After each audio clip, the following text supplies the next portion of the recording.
Begusarai केजीडी college के प्रांगण में भूमिहार ब्राह्मण महापंचायत का आयोजन किया गया, जिसमें बिहार ही नहीं कई राज्यों से एवं बिहार के कई जिलों से लाखों लाख की संख्या में भूमिहार ब्राह्मण समाज के लोगों ने बढ़ चढ़कर भाग लिया। भूमिहार ब्राह्मण एकता मंच के राष्ट्रीय अध्यक्ष भूमिहार नेता आशुतोष कुमार ने सभा को संबोधित करते हुए कहा कि अपनी ज्ञान, त्याग, वीरता, तपस्या और विशाल हृदय से सवर्ण समाज का गौरवशाली इतिहास अक्षरों में अंकित है, लेकिन वर्तमान में शैक्षणिक उच्च जाति समुदाय का शैक्षिक स्तर निम्न है। आर्थिक, राजनीतिक, व्यापारिक एवं सामाजिक स्थिति अत्यंत निराशाजनक है।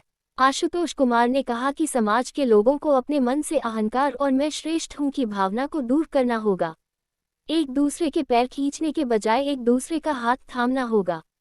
बिहार सरकार के द्वारा की गई जाति जनगणना में हम लोगों के साथ छलावा किया गया है।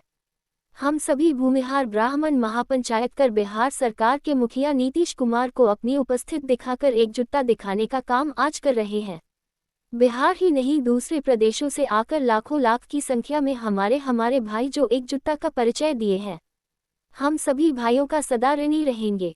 उन्होंने कहा कि हम बिहार सरकार को आगाज करना चाहते हैं कि बिहार सरकार जिस तरह से भूमिहार ब्राह्मण को तिरस्कार कर रही है, आने वाले दिनों में इसका खामियाजा बिहार सरकार को भुगतना पड़ेगा। हम भूमिहार ब्राह्मण सभी एक भाई हैं। हम लोग किसी पार्टी बीजेपी, जदयू, राजद, कांग्रेस किसी के बंधुआ मजदूर नहीं है जिसकी हम गुलामी करते रहें। जो हमारी बातों को रखेगा वही हमारे वोटों पर राज करेगा। कार्यक्रम संयोजक की भूमिका में रहे डॉक्टर सोनू शंकर ने कहा कि वे समाज से हाथ जोड़कर निवेदन करते हैं कि एकजुट होकर आशुतोष कुमार जैसे समाज के सपूत का समर्थन करें ताकि समाज की समस्याओं को सड़क से लेकर सदन तक मजबूती से उठाया जा सके।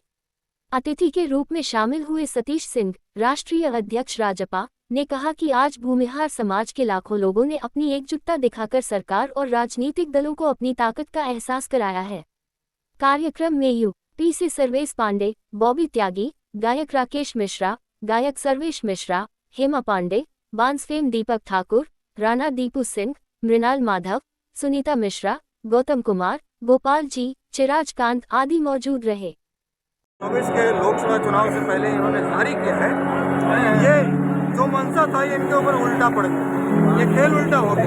ये समझ रहे थे कि अभी भी वो 90 वाला दशक है जब लोग रेडियो में समाचार सुनते हैं, लालू जी भाषण देंगे, नीतीश जी भाषण देंगे और लोग रेडियो में समाचार सुनेंगे। अब तो ट्विटर पर लोग ट्वीट पढ़ लेते हैं सेकंडों में। तो अब हर जाति का नेता है, हर जाति के लोगों की ये समस्या है। हर जाति के लोग सवाल कर रहे हैं कि मेरी जाति की आबादी घटाई गई है। तो यहाँ जिससे फायदा देखने वाला था उस जाति की आबादी बढ़ाई गई है, और जिनको पता है कि हमको वोट नहीं देंगे उनकी आबादी घटाई गई है। ये पॉलिटिकल जनगणना है, निश्चित रूप से राजनीतिक जनगणना है, ये जनगणना है सामाजिक जनगणना। लोकसभा में आपका एजेंडा क्या रहेगा? लेकिन लोकसभा में हम तो सबसे पहले मांग करेंगे कि हमारी जो परंपरागत सीटें थी जो हमारे कोटे में हुआ करती थी, जैसे बेगूसराय है, अभी तक बचा हुआ है, आगे का पता नहीं। हम यदि संगठित नहीं होंगे तो जैसे हमसे पाटलिपुत्र छीन लिया गया, हमसे जहानाबाद छीन लिया गया, हमसे मोतिहारी छीन लिया गया, हमसे महाराजगंज छीन लिया गया, हमसे वैशाली छीन लिया गया, उसी प्रकार से अगला नंबर हमारा नवादा का पड़ सकता है, अगला नंबर बेगूसराय का हो सकता है, अगला नंबर मुंगेर का हो सकता है। तो अभी हमारी मजबूरी है, चाहे भाजपा हो, चाहे कांग्रेस हो, या जदयू हो, राजद हो, किसी भी पार्टी का बंधुआ मजदूरी नहीं करेंगे। जो हमारी बात करेगा वही हमारे वोट पर राज करेगा। इस नीति के साथ हम आगे बढ़ेंगे।